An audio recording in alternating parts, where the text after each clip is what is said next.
hati-hati dengan selfie, karena selfie sekarang bagi saya sudah sangat berbahaya sekali bagi muslimah. Lah kenapa? Rasul mengatakan inna likulli dinin khuluqan wa khuluqu dini al-haya. Sesungguhnya setiap agama itu punya akhlak, dan akhlak umatku itu adalah rasa malu. Berarti kalau nggak punya rasa malu, kata Rasul, habis semua. Karena kata Rasul, iman rasa malu senantiasa berdampingan. Kalau satu hilang, yang lain hilang. Kalau satu ada, yang lain ada. Nah, coba pertanyaan saya sederhana, kenapa saya bilang selfie ini bermasalah? Karena selfie bukan lagi teknik foto, tapi sudah menuju pada narsis. Narsis ini apa? Hilangnya rasa malu. Contoh, mohon maaf, ada seorang perempuan muslimah yang dia sudah menikah.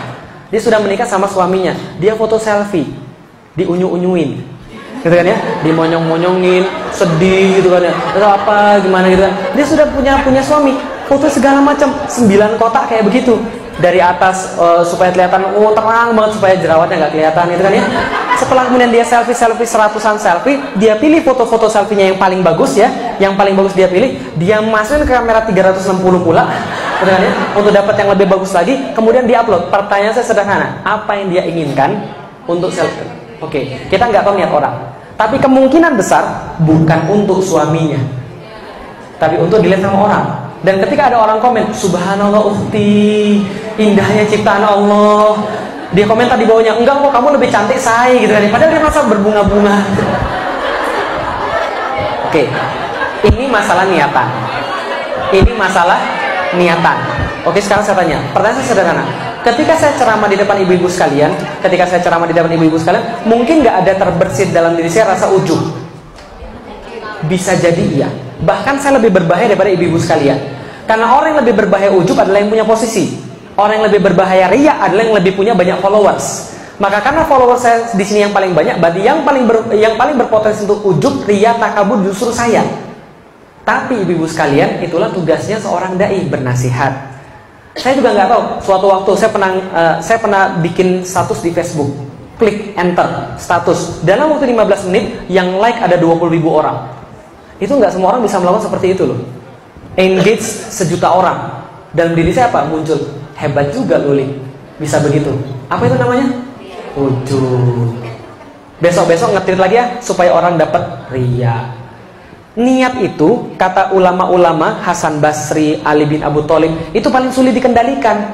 Karena dari awal sampai akhir harus selalu dikendalikan, karena dia belok terus. Oh, Allahu Akbar, belok gak niat?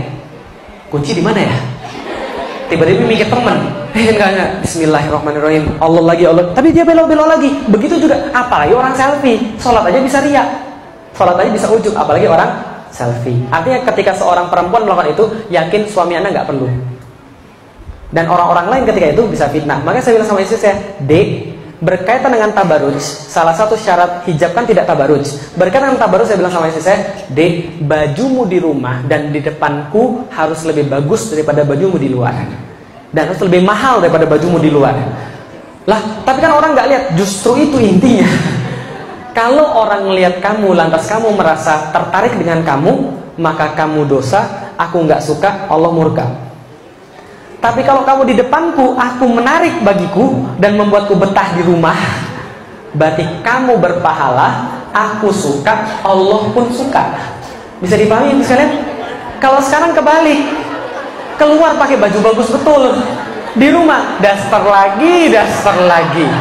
Itu pun yang sudah pernah kesundut rokok dari zaman kuliah. Paham nggak ibu sekalian? Jadi bukan selfie-nya yang masalah, foto-foto jamaah silahkan, foto-foto berdua sama teman silahkan, pergi ke luar negeri mau mengabadikan silahkan, pergi ke Mekah mau mengabadikan bahwa saya sudah pernah di Mekah silahkan. Cuma jaga niat, dan kalau perlu nggak usah selfie tadi, karena selfie membawa pada hal seperti tadi. Bisa dipahami ibu sekalian? Apalagi pakai yang monyong-monyong tadi. Jadi bukan selfie yang haram ya. Yang haram adalah yang melatari semua itu, materialisme, semua dinilai dari yang fana, dan ini bahaya. Dan tahu kisah narsisme? Narsisme itu diawali dari seorang laki-laki bernama Narsisus, yang terobsesi dengan wajahnya sendiri, ngaca terus di kolam, akhirnya kecebur mati.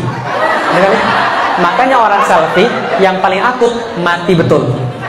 Kemarin selfie terus tabrak kereta, selfie terus stres, bunuh diri. Dan ingat, ini yang terakhir kali. Jadi gini, Saya juga diingatkan sama teman saya, ada satu lagi bahaya selfie, namanya al-ain. Sudah pernah dengar al-ain? Bahaya ain. Ain ini penyakit mata orang. Penyakit mata orang yang bisa kena ke kita. Sebenarnya dia bukan penyakit mata, tapi penyakit jiwa. Jadi ruh itu bisa ngeluarin panah, dan panah itu bisa berefek pada orang. Jangankan orang dengki, orang kagum aja bisa kena. Di zaman para sahabat, ada sahabat yang satu, pada sahabat ini soleh banget. Ketika Rasul masih ada, soleh betul. Lihat sahabat yang lain lagi mandi, kelihatan punggungnya, putih banget punggungnya sahabat. Tanpa sadar dia mengucapkan, subhanallah, putih banget kulitnya. Gak pernah saya lihat kulit seputih itu. Kagum doang. Apa yang terjadi? Sahabatnya langsung pingsan. Pingsan, gak bangun lagi. Pingsan, gak bangun. Ketika kemudian orang-orang bilang, Rasul, itu ada sahabat yang pingsan. Namanya Sahal. Sahabat yang ngelihat yang ngomong tadi yang namanya Amir bin Rabi'ah. Ketika Rasul bilang, ini kena ain. Lalu Rasul bilang, Anda curiga pada siapa? Semua di sini curiga pada siapa? Kenapa orang bisa jadi kayak begini? Lalu orang-orang bilang, Amir ngelihat dia, lalu dia pingsan. Lalu Rasul bilang pada Amir, kamu ini mau mencelakakan saudaramu ya? Mau membunuh saudaramu sendiri ya? Maka Amir ini disuruh wudhu, air wudhunya kemudian disiramkan ke kepalanya Sahal, sembuh. Nah, itu namanya ain. Ain itu adalah jadi gini, kita itu kadang-kadang tanpa sadar mengupload sesuatu yang orang-orang pengen banget, gitu loh, yang kita nggak tahu. Dan saya sudah mulai mengurangi juga. Contoh, saya foto sama istri saya di Hagia Sophia di Turki. Ada orang yang belum nikah pengen banget nikah, pengen banget pergi ke Turki, desperately, mati-matian pengen banget. Ketika dia ngeliat foto itu, kira-kira gimana? Ya Allah, romantisnya. Ya Allah, enaknya punya suami ya. Ya Allah, enaknya punya suami ustadz ya. Ya Allah, enaknya pergi ke luar negeri ya. Itu kalau kebetulan dia punya al-ain, saya kena. Jadi paham ibu sekalian. Dan kadang-kadang anak juga kena begitu. Suatu waktu Asma binti Umayyah punya anak, Rasul datang kepada dia lalu berkata, kenapa anakmu kurus banget? Asma bilang, mungkin dia kena al-ain. Rasul katakan, ruqyah dia, supaya kemudian al-ain itu kemudian lepas. Al-ain itu bisa jadi nggak sengaja loh. Orang kagum doang nggak sengaja, atau hasad betul nggak sengaja. Hasad betul. Makanya dalam salah satu ayat Al-Quran, wa min hasidin idza hasad. Ketika kita berlindung dari orang-orang yang hasad, yang hasud, karena dengki itu kuat banget pengaruhnya itu. Kuat banget pengaruhnya. Nah, jadi hati-hati. Makanya Rasul katakan, Allah lebih suka sama orang yang tawadu. Nggak perlu jadi menonjol. Gitu kan ya? Bisa dipahami ibu sekalian?